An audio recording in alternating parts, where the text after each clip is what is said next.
You know that feeling when the world just stops?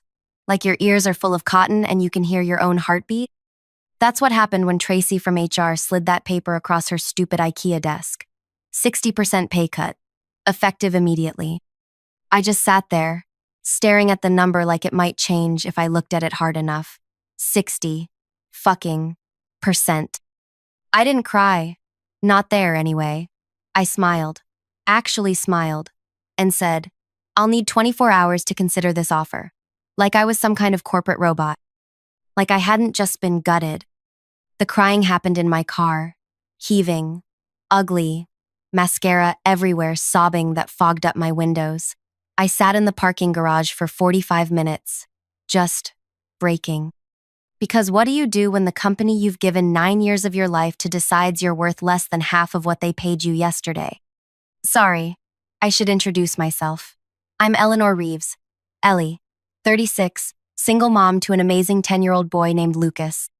And up until that meeting, I was the director of client solutions at Merrickson Technologies. God, this is still hard to talk about, even 3 years later. If you're watching this, could you just hit like or subscribe or whatever? Or leave a comment telling me where you're watching from? I need to know I'm not screaming into the void here. That someone else understands what it's like to have your entire life threatened in a 15-minute meeting. Anyway, Merrickson. I started there when it was just 20 people in a converted warehouse. The kind of startup where everyone believes they're changing the world, you know? We had the ping pong table, the free snacks, the happy hours, all that bullshit that seems so meaningful until it isn't. I was hired as a client manager, but I worked my ass off. Stayed late, came in weekends, missed school events, postponed vacations, all the things you're not supposed to do, but you do anyway because you're building something, because you believe in it. And I was good, really good. Within 3 years, I was managing our top 10 accounts clients that brought in over 70% of our revenue. I knew their systems, their problems, their birthdays, their kids' names. These weren't just accounts to me. They were relationships I had personally built. When Lucas's dad decided fatherhood and marriage were stifling his potential and moved to Austin with a yoga instructor named Sky, yes, really, those client relationships became even more important. They weren't just my career. They were my lifeline, my security. By year 5, I was promoted to director. I had a team of 8. I had equity. I had a salary that meant I could afford our mortgage and Lucas's asthma medications without having to choose between groceries and utilities. For the first time since the divorce, I could breathe. Then Martech Corporation bought us. God, I can still remember the all-hands meeting. Vernon Chang, our founder, standing on that little stage in the cafeteria, telling us how exciting this next chapter would be. How Martech's resources would help us scale our vision. Everyone clapping like seals while I sat there wondering why Vernon couldn't look any of us in the eye. $3 million. That's what I found out later he got in the acquisition. $3 million, and he was fully vested. The rest of us? Our equity was worth pennies, with 4 more years to vest under the new terms. The first 6 months weren't terrible. New email signatures, new procedures, more meetings. But I still had my team, my clients, my salary. Then the redundancy assessments started. First, they came for the junior people, then middle management. Each time, there was a company-wide email about streamlining operations and leveraging synergies. Each time, someone's desk would be empty the next day. No goodbyes. Just gone. I kept my head down, worked harder. My team shrank from 8 to 3, but our client load didn't decrease. If anything, it got worse. I was working 70-hour weeks, answering emails at 3 a.m., having panic attacks in the bathroom between meetings. Lucas started asking why I was always on my laptop, why I couldn't come to his soccer games, why I looked so tired all the time. And still, I thought I was safe. I was managing the relationships that brought in most of our revenue. They needed me. That's what I told myself right up until Tracy from HR scheduled that quick touch base. I should have known something was wrong when I walked in and saw Dennis Porter from Martech sitting there. Dennis with his 2 white veneers and his Rolex that he made sure everyone noticed. Dennis, who'd been sent from corporate to optimize the acquisition. Eleanor, he said. He never called me Ellie. We've been looking at the org structure, and we feel there's an opportunity to realign your compensation with market standards. Market standards. Like I was a fucking commodity. Tracy slid the paper across. The new salary was right there, in bold. $52,000, down from $130,000. This reflects the changing nature of your role, Dennis said, like he was telling me I'd won a prize. We're centralizing most client management functions at headquarters. You'll be transitioning to more of a regional support position. Translation: we're taking your clients, your authority, and most of your paycheck, but we still need you to do the work. You'll maintain your current responsibilities during the transition period, of course, he added. Of course. We need your decision by tomorrow, Tracy said, not meeting my eyes. If this new arrangement doesn't work for you, we understand. But we'll need to immediately begin searching for someone who's aligned with our new structure. Someone cheaper, she meant. Someone desperate. They knew I was a single mom. They knew about Lucas's medical needs. They knew about my mortgage. This wasn't a negotiation. It was an execution. I need 24 hours, I said, voice steady despite the screaming in my head. I have some questions about the transition plan and reporting structure. Dennis nodded, pleased with my professionalism. Tracy looked relieved that I wasn't causing a scene. I don't remember walking back to my desk. I don't remember packing up my laptop. I just remember sitting in my car, shaking, wondering how I was going to tell Lucas we might lose our house. That's when my phone rang. Kira Chen, my old colleague who'd left Merrickson 6 months earlier. I almost didn't answer. But then I thought, what the hell? Maybe she was calling to catch up. Maybe I could pretend for 5 minutes that my life wasn't imploding. Hey stranger, I said, trying to sound normal. Ellie, she said. I've been trying to reach you all week. Have you checked your LinkedIn messages? I hadn't. I'd been too busy keeping the clients happy, keeping my team from quitting, keeping everything from falling apart. Listen, Kira said. I'm at Nexus now. You know they're Martech's biggest competitor, right? My boss has been asking about you. A lot. We need someone with your client experience. Would you be open to a conversation? I looked at the Merrickson building through my windshield, at the logo they'd replaced our original one with. I thought about Dennis and his watch and his veneers. I thought about Vernon Chang, who'd sold us out and disappeared to his beach house in Malibu. Actually, I said, I think tonight would be perfect. I drove home in a daze, my mind racing. I wasn't stupid. I knew what calling Martech's competitor would mean. There'd be no going back. But they'd already decided I was disposable. What did I owe them? When I got home, I paid the babysitter, checked on Lucas, already asleep, I'd missed bedtime again, and opened my laptop. I spent an hour looking through my employment contract. No non-compete clause. Merrickson had been too small, too idealistic when I joined to bother with those.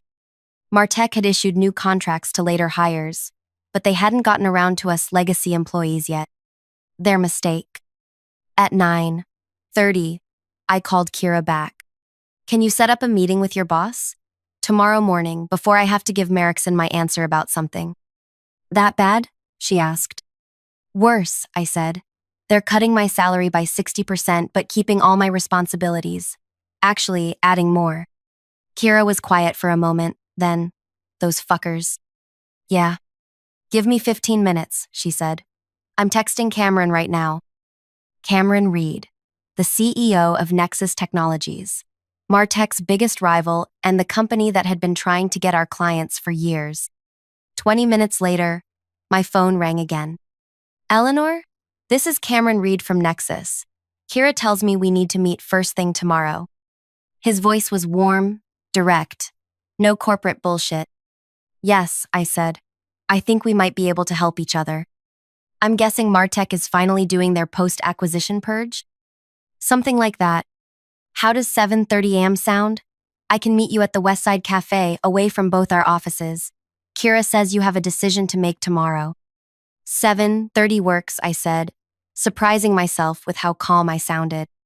After we hung up, I sat on my couch for a long time, staring at nothing. Was I really doing this? Was I really considering jumping ship to the competition? But it wasn't a ship anymore, was it? It was a sinking lifeboat, and Martech was throwing people overboard to save themselves.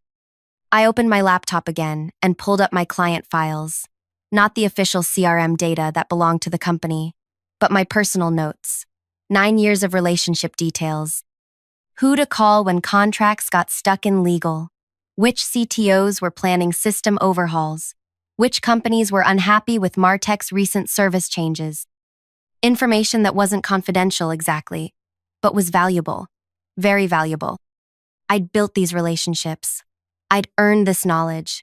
And tomorrow I was going to find out what it was worth. I closed my laptop and checked on Lucas again, watching him sleep for a few minutes. His little chest rising and falling, the inhaler on his nightstand, the science fair ribbon pinned to his bulletin board. "I'm going to fix this," I whispered. "I promise." I didn't sleep that night. Not really. I lay awake thinking about what I was about to do, wondering if I was being impulsive, wondering if I was being disloyal. But loyal to what? A company that no longer existed except as a line item on Martech's balance sheet? People who saw me as nothing but a number they could cut? By morning, I knew exactly what I was going to say to Cameron Reed and to Dennis Porter. I dressed carefully. My best suit, the one I saved for closing big deals. Hair perfect, makeup flawless, armor. I dropped Lucas at school, hugged him extra tight, and told him I loved him. "You okay, Mom?" he asked, looking up at me with his serious little face. "I will be," I said. And for the first time in months, I believed it. The Westside Cafe was quiet at 7:30. Just a few early risers with laptops and commuter mugs.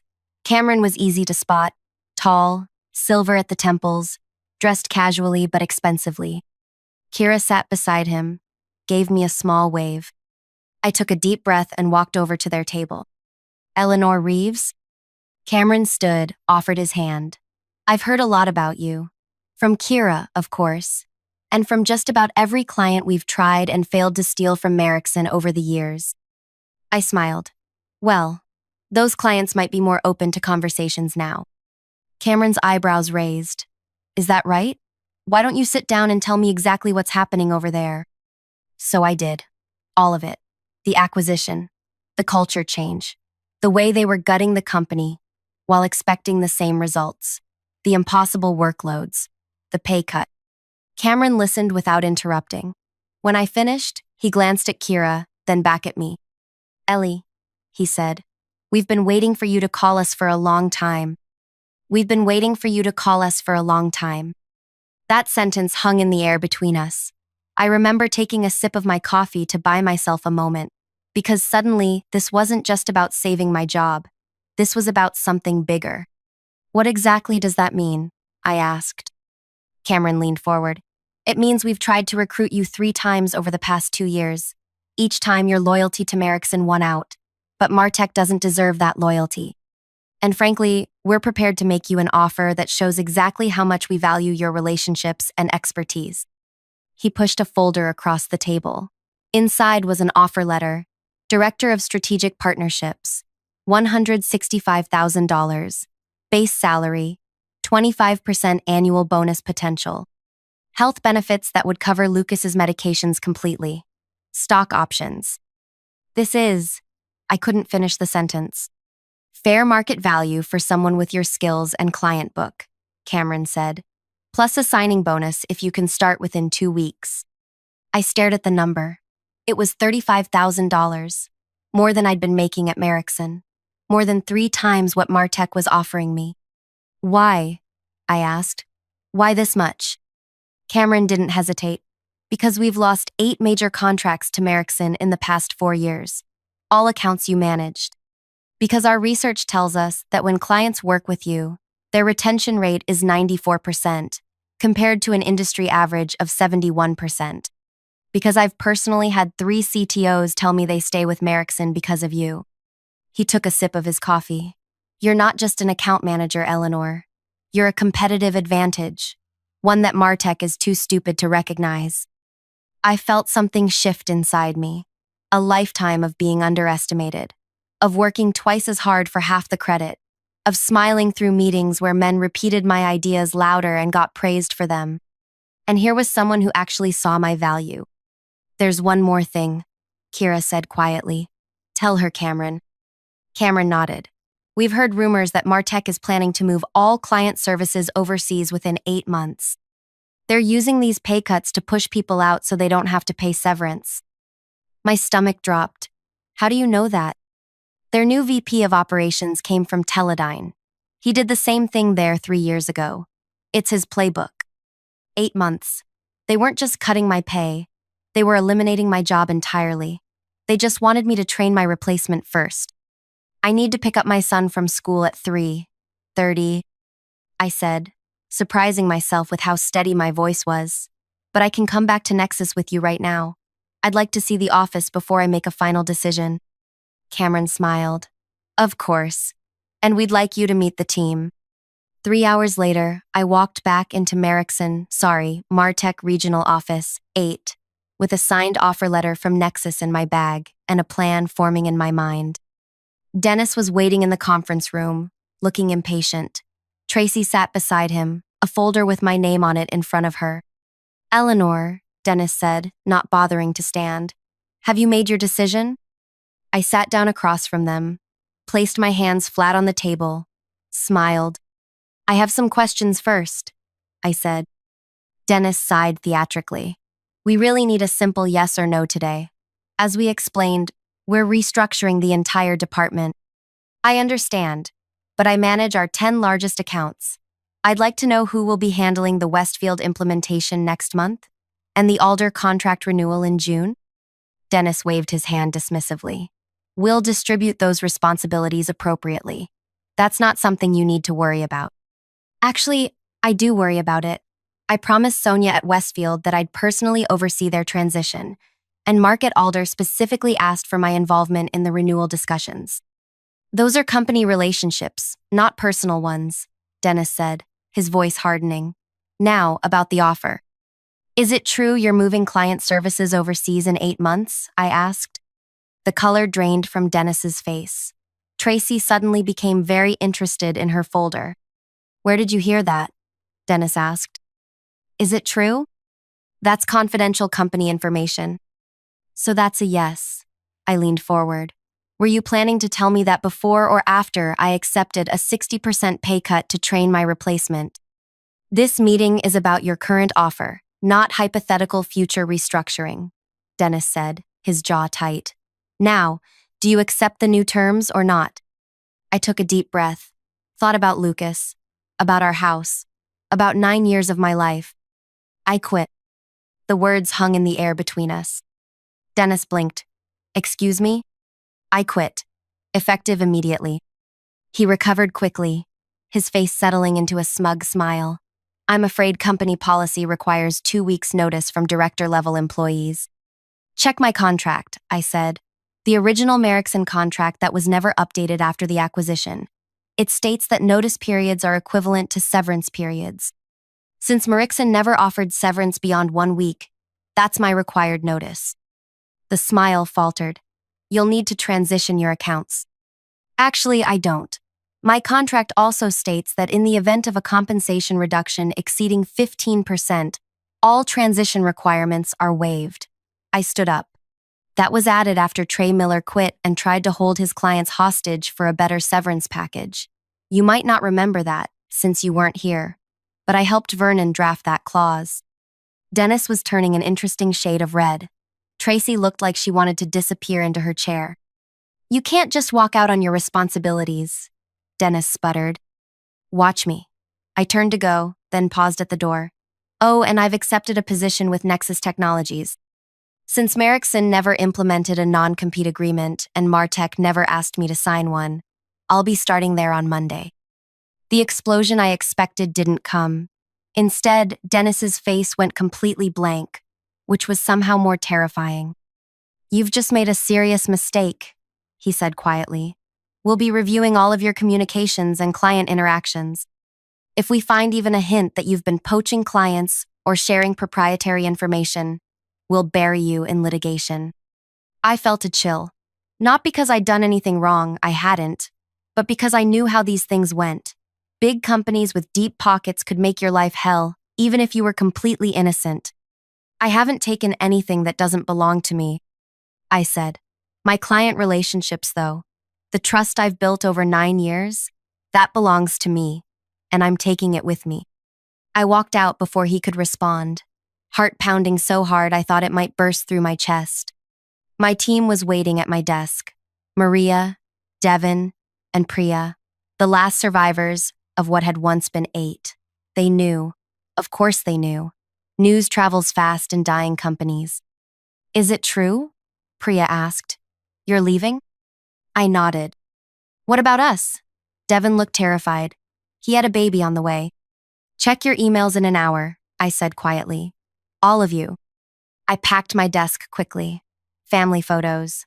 The stupid world's best boss mug my team had given me as a joke 2 Christmases ago. The emergency inhaler I kept for Lucas. 9 years of my life fit into one cardboard box. Security escorted me out. Company policy for high-level departures, they said. Like I was suddenly a threat. Like I hadn't given almost a decade of my life to this place. I didn't cry this time. Not in the elevator. Not in the lobby. Not even in my car. Instead, I pulled out my phone and made 3 calls. First, to Cameron. I've quit. They took it about as well as you'd expect. We'll have legal ready, he said. Don't worry. Second, to my old boss, Vernon Chang. He picked up on the 4th ring, sounding like he was on a beach somewhere. Ellie? Is everything okay?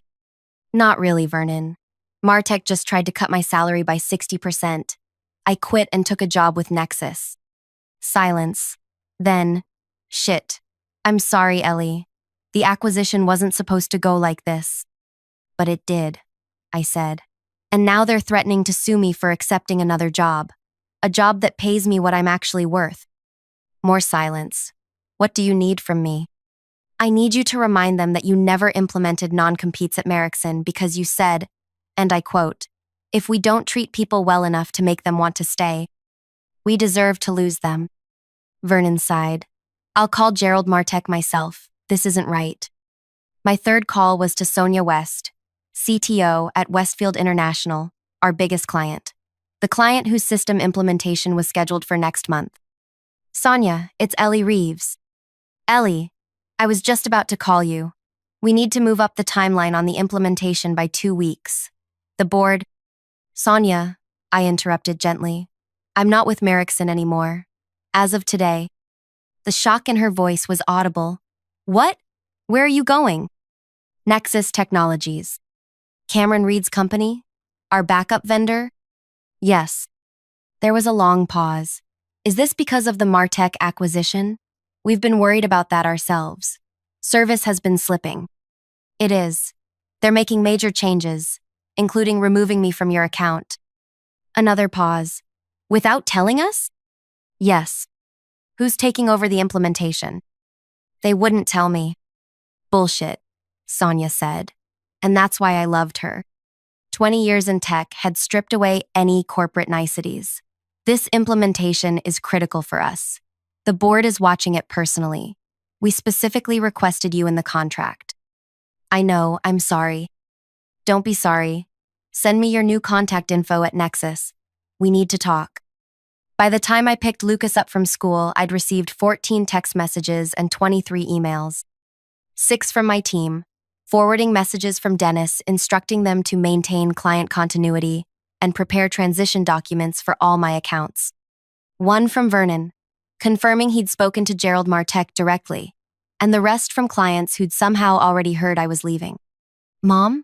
Lucas climbed into the car, immediately sensing something was different. Why are you picking me up? It's not Friday. I turned to look at him.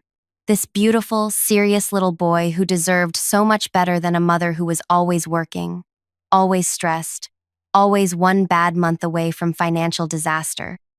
I left my job today, I said simply. His eyes widened. The one you're always working at? The one that makes you cry sometimes when you think I'm asleep? My heart broke a little. Of course he'd noticed. Yeah, that one. Good, he said firmly. I didn't like how they treated you. Out of the mouths of babes. I got a new job, I told him. One that pays better and will give me more time with you, and better insurance for your asthma medications. He considered this. Will you be able to come to my science fair next month? Front row, I promised, with embarrassing signs and everything. He grinned. Cool. That night, after Lucas was asleep, my phone rang. A number I didn't recognize. Is this Eleanor Reeves? A man's voice, unfamiliar. Yes. This is Gerald Martek. I understand we have a situation. My blood ran cold. The founder and CEO of Martek Corporation, calling me personally. Mr. Martek, I said, trying to keep my voice steady. Yes, I suppose we do. Vernon Chang called me. He's very upset about how you've been treated. I said nothing. Waited. I've also received calls from Sonia West at Westfield and Mark Chen at Alder Technologies, both expressing concern about your departure and hinting they may need to reevaluate their vendor relationships. Still, I waited. Ms. Reeves, are you actively encouraging our clients to follow you to Nexus? No, sir. I've simply informed them that I'm no longer with the company. They've drawn their own conclusions. Dennis Porter tells a different story. Dennis Porter offered me a 60% pay cut without any reduction in responsibilities, didn't tell me the position was being eliminated in 8 months, and then threatened to sue me for accepting another job. So you'll forgive me if I don't put much stock in his version of events. Silence. Then, the pay cut and outsourcing plan were not approved by me or the executive committee. And yet they happened. Another silence. What would it take to bring you back? To repair this situation? I almost laughed. You can't be serious. I'm very serious. Westfield and Alder represent over 20 million in annual contracts. If they leave, others will follow. We've run the numbers. It would be significantly less expensive to keep you than to lose those accounts. Now I did laugh. So I'm worth keeping if it costs you millions to lose me, but not if it just makes my life impossible? Do you hear yourself, Mr. Martek? Business is business, Ms. Reeves. I'm trying to offer you an opportunity here. No, thank you. I've accepted a position with Nexus, one that values me appropriately from the start, not just when you realize how badly you've screwed up. We're prepared to match their offer, plus a retention bonus. It's not about the money, I said, surprised to find I meant it. It's about respect. It's about 9 years of my life that your company dismissed without a thought. It's about the fact that you're calling me now, not because how I was treated was wrong, but because it's becoming expensive. What do you want then? He sounded genuinely confused. I want you to treat the people who are still there better than you treated me. I want you to look at what Dennis Porter is doing to that office and ask yourself if that's really the company you want to build. That's it? That's all you want? That and for you to stop threatening to sue me for taking a new job. I didn't steal anything. I didn't poach anyone. I simply refused to be devalued. There was a long pause. No lawsuit, he finally said. You have my word. As for the rest, I'll be visiting the regional office next week to see things for myself. 3 days later, I started at Nexus. They gave me a real office, not a cubicle. My team, yes, I got to build my own team included Maria and Devin, who'd quit Martek the day after I left. Priya stayed behind. Her visa was tied to her employment there. 2 weeks after that, Dennis Porter was pursuing other opportunities. Tracy from HR too. A month later, Sonia West called to tell me Westfield was moving their business to Nexus. The implementation team they sent couldn't find their way out of a paper bag, she said. And when I complained, they told me my expectations were unrealistic. Mark Chen from Alder followed 2 months after that, then Briarwood Systems, then Tetracorp. By the 6-month mark, 5 of my former top 10 clients had moved to Nexus. Not because I poached them, I was scrupulously careful never to initiate those conversations, but because relationships matter. Trust matters. And when you've spent years proving yourself, people notice when you're gone.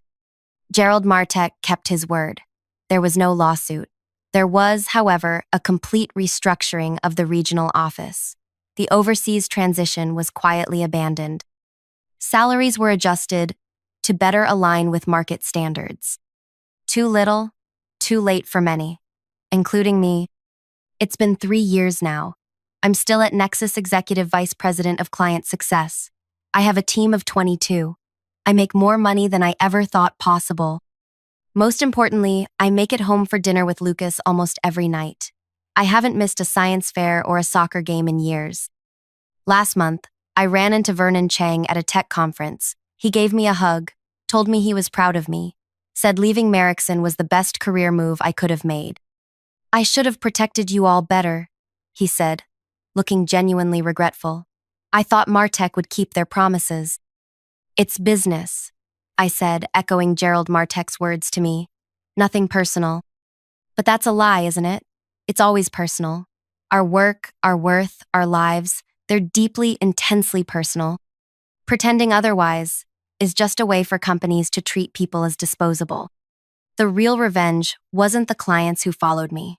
It wasn't Dennis getting fired or Martech losing millions. It wasn't even my beautiful new office or my big salary.